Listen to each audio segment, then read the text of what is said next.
Hi, hello, and welcome to another episode of War on China. I am once again joined by the great, the fantastic, the very famous, the very popular Mario Cavolo on another episode of this show, The War on China. I would like to take care of a couple of things, take care of business, and explain to you some of the things that have been taking place. Unfortunately, YouTube has been demonetizing our videos, meaning that they don't get pushed, they don't get seen by many people. So one of the things that we want to ask you to do is to please follow us on Twitter.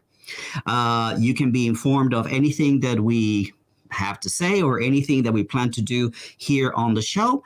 So that's a very important one, please. So that's Mario Cavolo, and that is China Teacher One. Before we go any further, could anybody tell me if the sound is okay? That would be really good. And also, if you're already here, then make sure to subscribe to our channels. The links are in the description down below. And in addition to this, make sure that once you hit the subscribe, also hit the like button. It really does help the algorithm. And before we go into the topic, remember to support the work that we do by hitting the links in the description down below and supporting our work through PayPal, or if you're here in China, through Wechat. But without any other delays, I would like to jump right into the first topic of today's show. And share my co-host with you and what he has to say about our first case. Mario, how are you? And whatever you want to say as a welcome, and then we go into Menguento. Whatever I want to say as a welcome, we're still angry. Fernando, you know, the situation is going and going and going, and every day everybody needs to come to grips with the reality that the news cycle is going to remain ugly like this.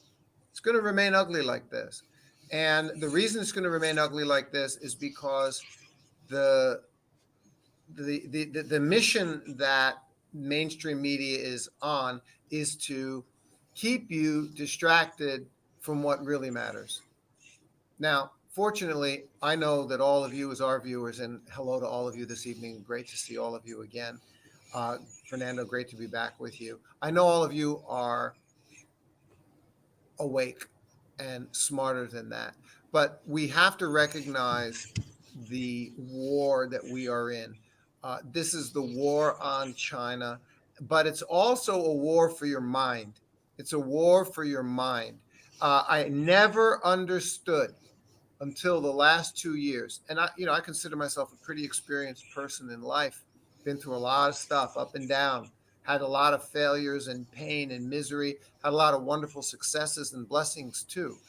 So I think that gives you some wisdom in life. And I never realized the degree to which the media, and they work together with the government, and they do messaging, they drive messaging, brainwashing messaging into you to make you think things that are, in fact, completely and totally not true. Now, you think about that for a second. That's pretty damn scary. And we, of course, could discuss this topic in and of itself. It's in 10 books. We could discuss it for years and years and years and never end the discussion. All the examples, historically proven, clear, they're in the historical record, demonstrable examples. I want to start off tonight with one, Huawei, and the case of Huawei's CFO, Meng Wanzhou, who is still, after 2 years, sitting in Canada. Look, facts are facts. Huawei is a great company. They are, in fact, in the face of brutal and absurd efforts to block them, they're innovating and doing even better because they're facing these challenges. It's causing them to rise up with the challenge. This is a fact. Okay, I'm very happy to be one of their global thought. I'm one of their members of their global thought leadership platform. I've written articles for them. I've done videos for them, and I enjoy doing it. And I love the freedom that they give me to do the research, to learn, and to then produce what I know is rock solid. I've told you this before. Okay, if I tell you something about China or something about Huawei, it's because it's been researched. You can take it to the bank. Okay, it's not rhetoric. It's not assertions without evidence. It's not rah-rah, sis-boom-bop propaganda. It's just cold, hard reality. And when it comes to Huawei, here's one of the cold, hard realities. And please do go see my first video that I did for Huawei called Trust in Tech. Okay, it's on their platform. It's on my YouTube channel. Watch that video that I did for Huawei. You know what? You can't and shouldn't use Huawei equipment and software because they're spying on you and going to take your data. That's what you were told. And that's the reason that Huawei should be stopped from doing business in Europe and the United States. This is just incredible. This is exactly an example of a story, a made-up delusional fantasy that you were told is the absolute truth, to the point where they even had congressional hearings about it. So, it must be true. They had a congressional hearing about it, right? And they wrote up a 150-page report. Oh, it's got to be true. Of course it's true. See, this is what they do. Do you know the actual truth? And this is known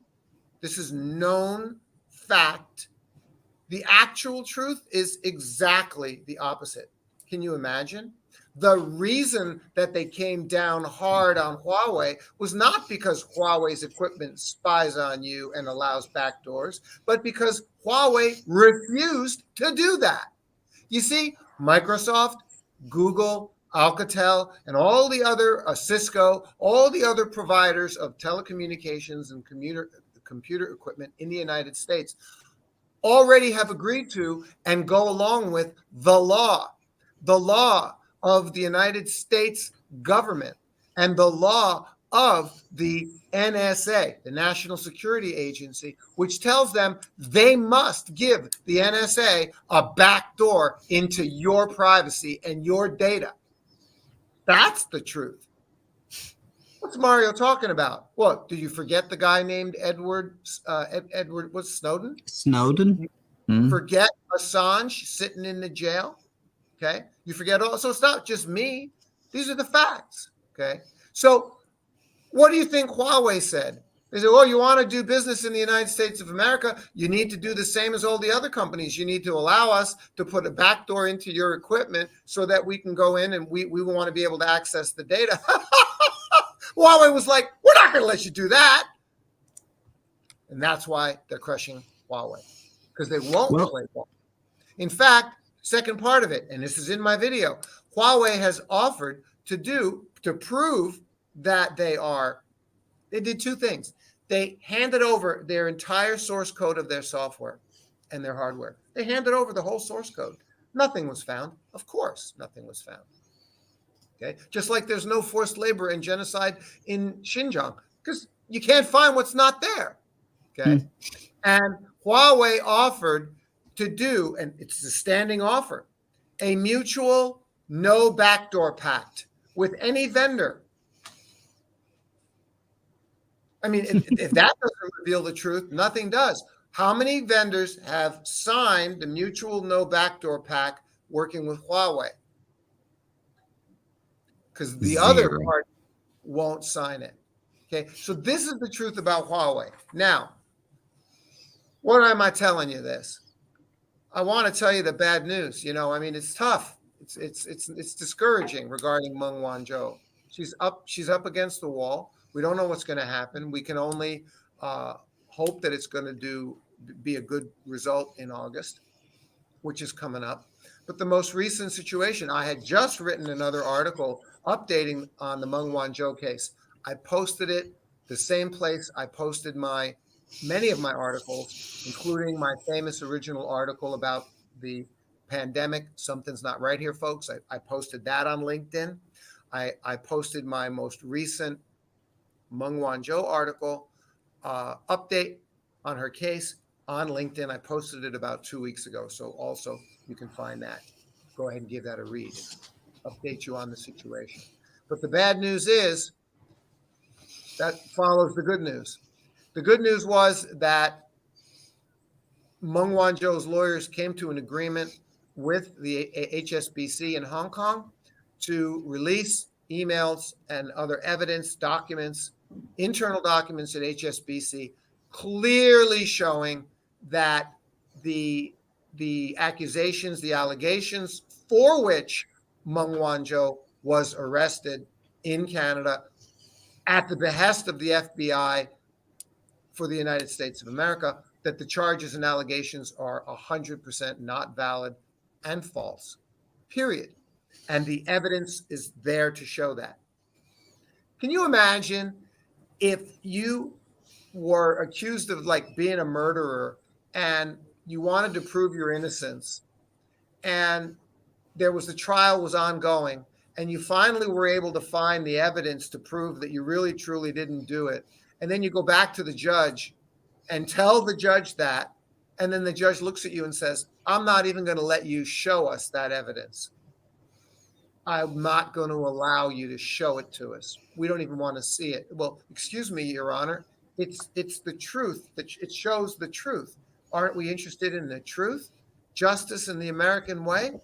No, we're not interested in that. We're not interested in that at all. What we're interested in is putting Huawei down economically. It's economic terrorism. And in this case, it's economic terrorism because it's Meng Wanzhou, a woman who's a CFO of a company. And they did the same thing to Frederick Parucci with Alstom. They had that guy arrested in Indonesia. He was with the French company. They did the same thing. Why? To help GE steal the business. It's economic terrorism. That's the truth. That's the story. That's topic number one for tonight. Boom.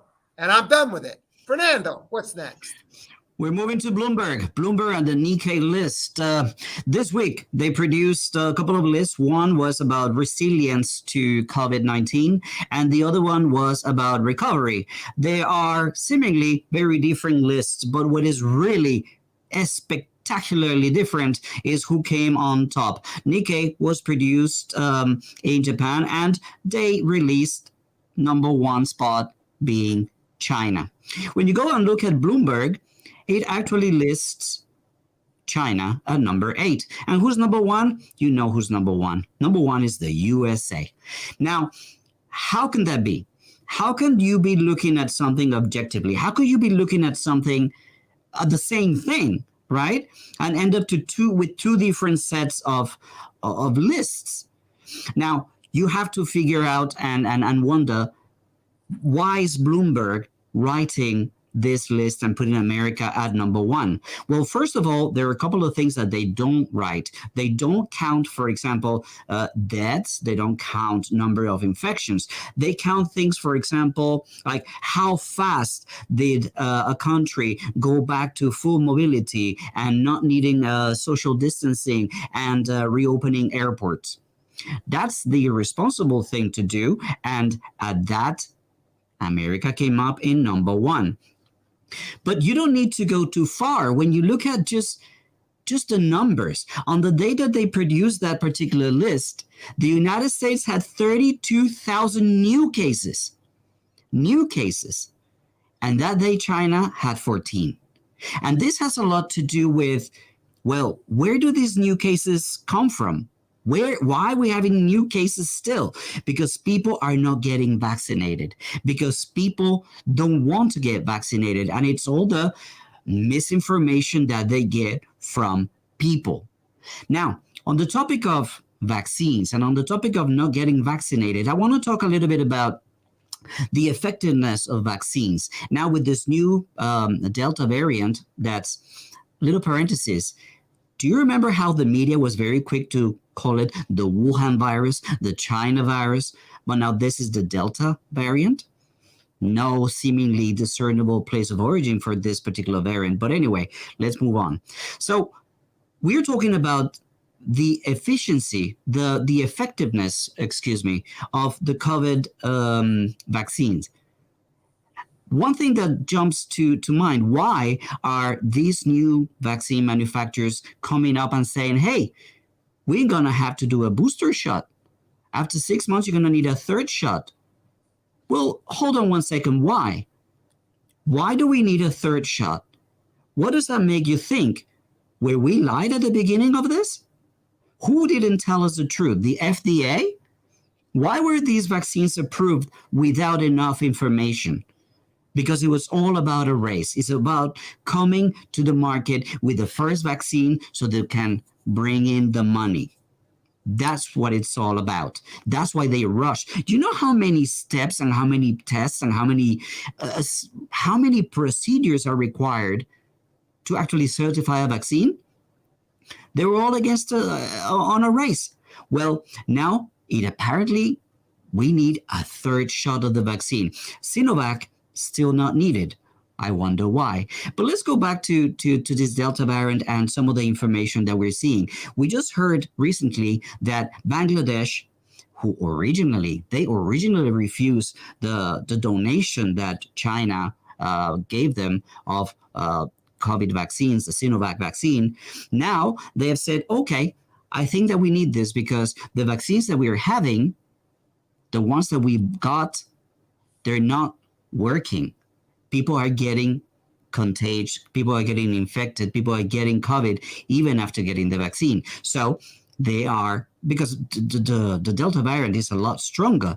So now they have actually come to China and said, like, please, we would like to have some of your vaccines if you're so kind. And now they're doing it. So people ask, okay, but is the Sinovac actually effective against the Delta variant? And the truth of the matter is that if you look at Pakistan hasn't had any spikes. They were able to flatten the curve and stayed curve, and they're not having any particular issues with the Delta variant or issues like China, which had 14 cases on the day that America had 32,000. So there are other countries that are also on this particular list.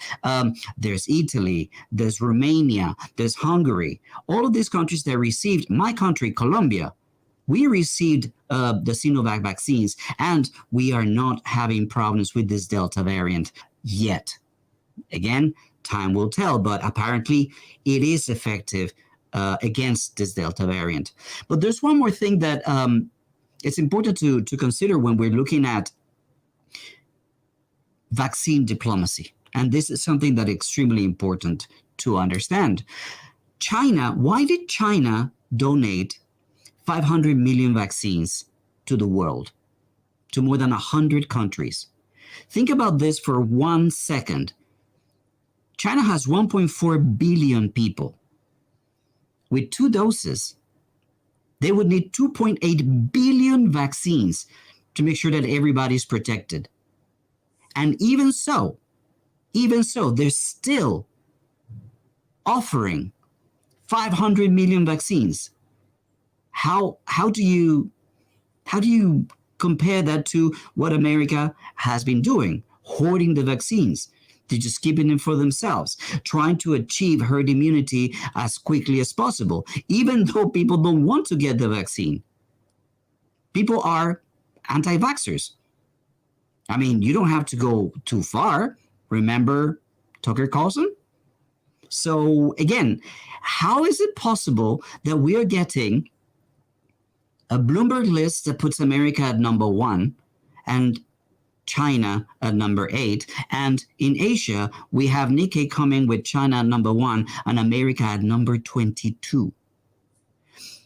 Why are they lying to people?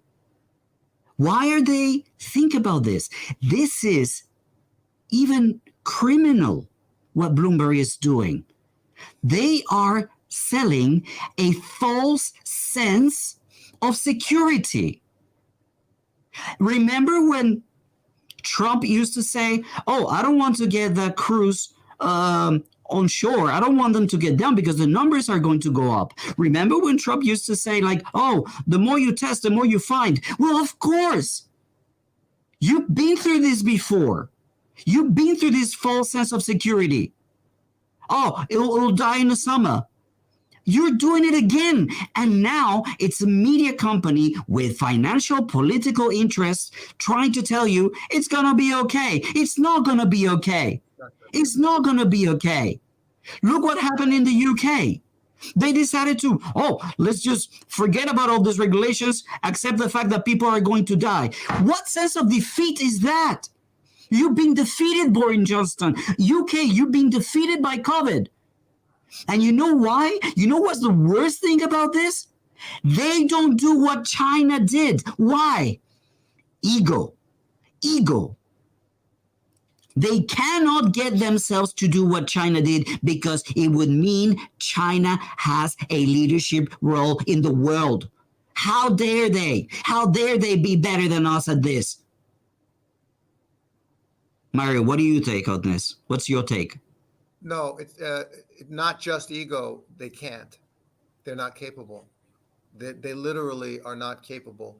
They are so wrapped up. The government system and the way the government system has shaped the society, the people, and not all. And I'm not knocking the people, but I am knocking 30% of the people who are neoliberal, out of their mind, and selfish.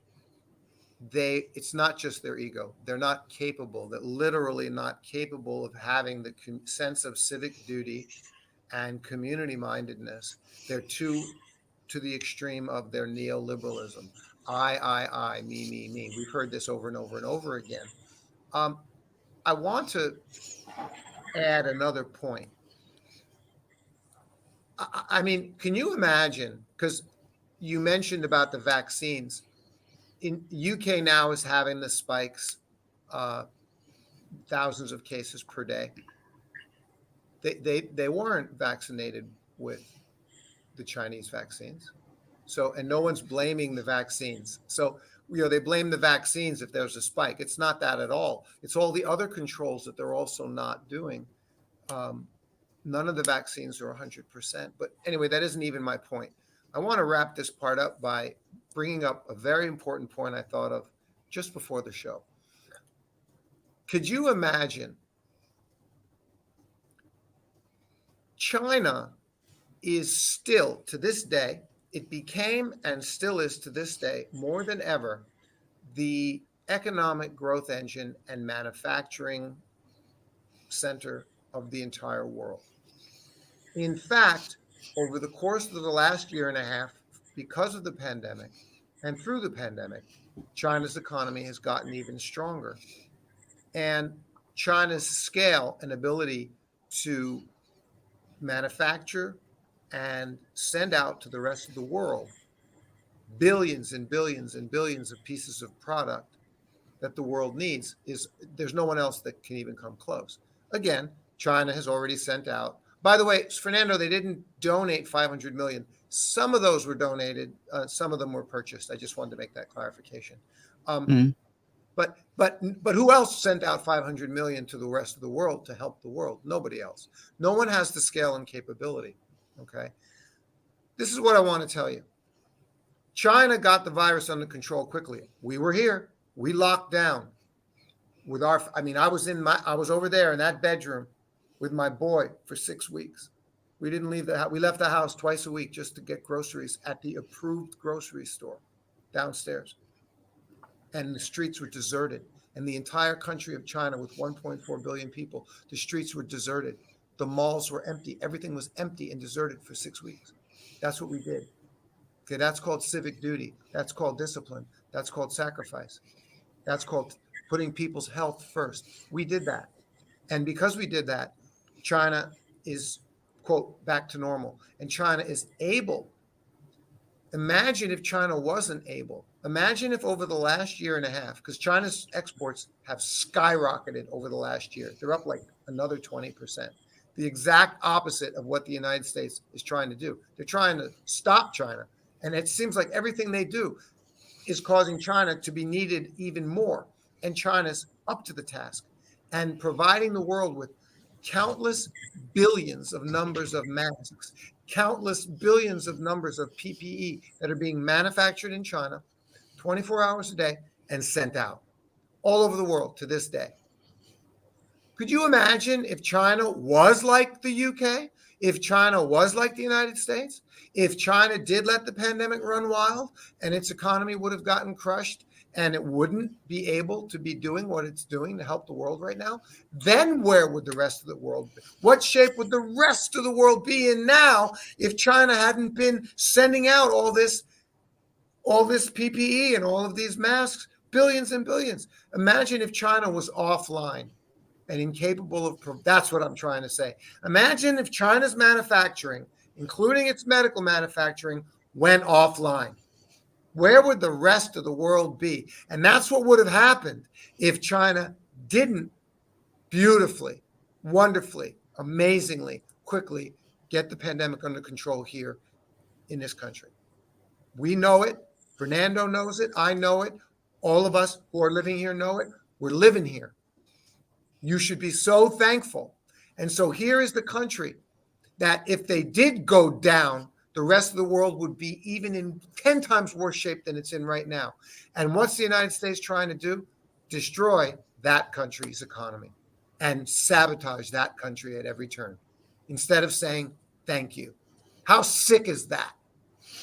Well, that moves us on topic number topic number 3, which is the U.S. Senate Xinjiang bill. And in a way, it's a good link because I need to show you where this bill comes from. This bill comes from the media peddling misinformation, lies, and misinterpretation of things. I need to show you a couple of clips from, well, a video that I actually studied and analyzed sentence by sentence. And I want to show you what they do and the kind of, when you put things together, it's unavoidable. You cannot deny what they do. So let's watch, and I'll see you at the end of these very short clips, okay?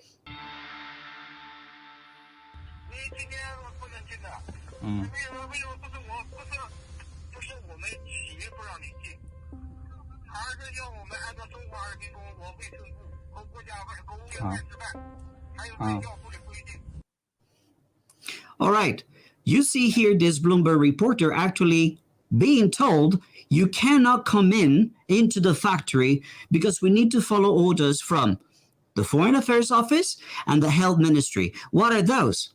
Foreigners need to quarantine. Foreigners need special permits and special tests in order to go into Xinjiang. And I speak from experience. I went there and they told me, okay, you're a foreigner, you come from Guangdong, you haven't left the country in 2 years, but anyway, you need to go over there and be tested again. You need to go over there and do what we require you to do. Every single place in China has different rules. What this person has been told is, look, the protocols are the protocols. Have you followed the protocols? You can't come in. They don't tell you everything. They just tell you, we need to follow the rules of our government. And the Ministry of Foreign Affairs and the Ministry of Health says that this is what needs to be done. You can't come in. Now, let's go into number 2. Listen up. The main place that we encountered workers was at Xinte. We just happened on the scene just around the time when they were changing shift, and a small group, 2 or 3 of those people stopped to listen to what I had to say. At which point they went almost on script and said, oh, we cannot speak to reporters, you have to speak to the company. We're not allowed to speak on behalf of the company. Mario, I'm going to let you refresh people's memory of what happens when in the West you show up at a company and announce and say, hey, can we talk to your leader? Can we talk to your CEO? Well, this is exactly the point. This is the nonsense. Again, they tell you something to make you think that something nefarious is going on in China, when in fact, it's perfectly normal. And also, it's not only not nefarious, it's normal. it's reasonable, and it also takes place in any other country in which if you did the same thing. You know, I mean, think for a moment about places that exist, like companies. I don't know why what comes to mind, because I mean, I haven't lived in the United States for 21 years. And even when I was in the United States, the last city I was living in, I was in Southern California. But before that, I know my family is in Phoenix, Arizona, and Scottsdale. And I remember down on Scottsdale Road, there was a Motorola plant. There was a Motorola facility. It was quite famous. Man, hey, man, Fernando, remember 2000 coming to China? Motorola was the man, right? Motorola was the company. You know, Motorola and Nokia and Volkswagen. Can you imagine? Boy, times have changed. Yeah, it's incredible. Did you have your little Motorola Razr, you know, and your Nokia 3310? Geez, man, those are great memories. I mean, Nokia and Motorola, they were at the top of the world back then. Things change, you know. But anyway, there was a Motorola plant in Scottsdale, Arizona. And I mean, well, you go by, you walk, it's near my family's pizza restaurant, which my brother Nick still runs. Kudos to my brother Nick, good pizza. So the Motorola plant's right down there, and you walk past it. And what do you see? Okay, I mean, it's a business, and there's signs, authorized personnel only, employee parking lot, and there's a gate, and so what do you think is going to happen? And by the way, that I believe that Motorola plant is gone. That Motorola I think it's gone now. But like any place, this is just a business in the United States. It's not. Does this surprise anybody? This is just normal. This is not a surprise. I'm sure it's the same in Germany. I'm sure it's the same in Italy. So, I mean, go ahead and just show up with your camera crew and start putting your camera in people's faces there. What do you think they're going to do? They're going to say, get the hell out of here in so many words, right? They're going to say, get the hell out of here. You got to go. Spokesperson. You got to get permission. So I made my point. My point is clear. Everybody understands. They try to make you think like this is something nefarious. It's not nefarious. It's common sense. Right. You can't, employees cannot, they don't have the freedom to go and talk about what's going on in the company. And that happens also in Western countries. But in addition to that, Mario, tell me. Fernando, thank you very much. You just brought up a very important point. Again, I'm in the communications industry. I work with a lot of corporations. PR. And one of the things that I do is media PR training. Okay, so what is media PR training? There are select people in the company who, if they're going to deal with the media, like be interviewed in the media, be interviewed on TV, hey, they need the skills, they need the on-camera skills, and they also need the communication and the messaging skills, how to talk in an interview, what to say, what not to say. Because you can get in trouble, especially in a media interview, you can get in a lot of trouble if you say the wrong thing and or say the wrong thing the wrong way. And companies have their messaging that they want to put out, which is very, very reasonable. Okay. So what you just said, Fernando, is a very, very important point. If you work for a company and you happen to just be any old employee, even if you've been there for 20 years, okay, and then the media happens to contact you and ask you a question, you're not authorized, literally. It's in HR policy. You could get fired. You could lose your job for, quote, being a whistleblower. That's not unique to China. That's not unique to hospitals. That's not unique to anyone, even if you call it being a whistleblower. Okay, you're not allowed to speak on behalf of the company, period. It's in the HR policy. This, again, is common in any country, in any HR policy.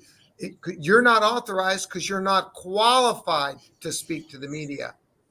Simple. Ladies, gentlemen, there's another tiny factor that Bloomberg forgets to tell you and that probably you don't know. This documentary, this video was produced after CNN and BBC had done their pieces, after they'd seen positive things and twisted them and turned them into negatives, hurting the Uyghur people, hurting Xinjiang, hurting the projects of the government to bring these people out of poverty into modernity and offer them new jobs and new opportunities in life. So they've had the experience of having media coming to their places, talking to their people, twisting the stories, and then ruining the region. What do you think they get told when they walk to the factories the next day? Don't talk to media. Now, this next clip is very important.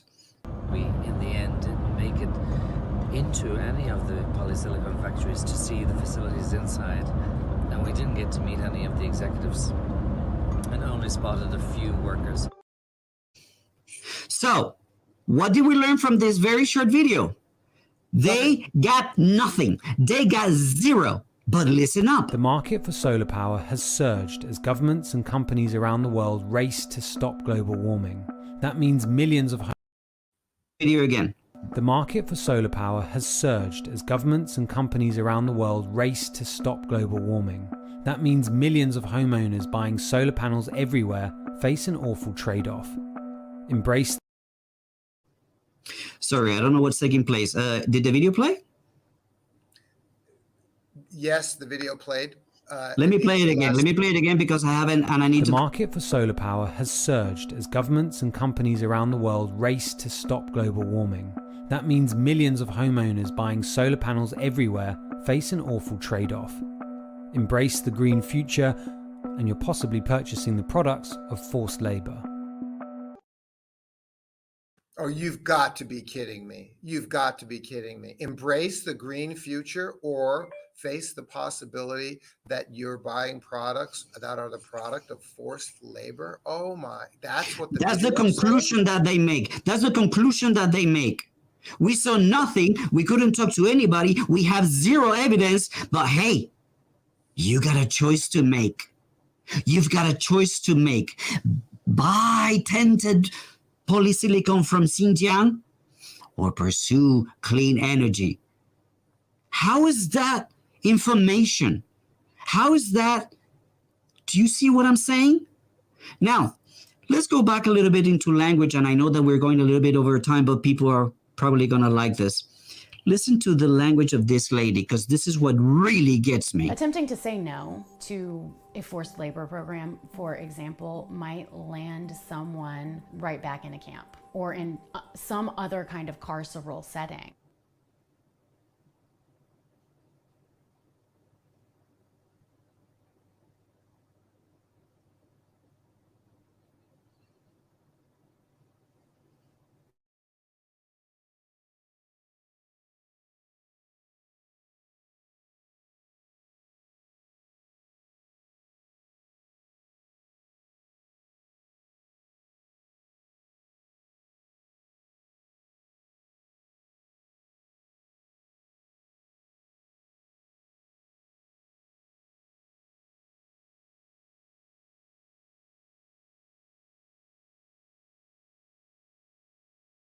Oh, I'm just talking. I'm just saying something that nobody can prove. But here is probably the most important thing. And I'm not going to play the other video that I had, which is a video where Adrian Sands actually reveals how ignorant he is about labor transfers in Xinjiang. Enough. I'm not going to play that one. But Next time. you see what I'm saying? We see what we're saying. We're saying they take nothing and sell it to you as something. And Fernando. now, once they get the population to support this idea, can you guys hear me? Once they get the people to support this idea, then the government goes and passes bills and things like that. Fernando, Yeah.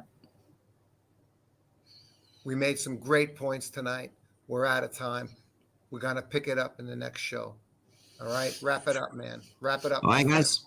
Thanks so much for watching. And remember, if you like the content of our channel and our videos, make sure to subscribe and hit the bell button. Give us a like. Share this video, please. Remember, YouTube is really playing tricks with us. So it's very important that you share these videos with all of your social media. And well, until we see you again, take it easy and bye for now. Thanks, everyone.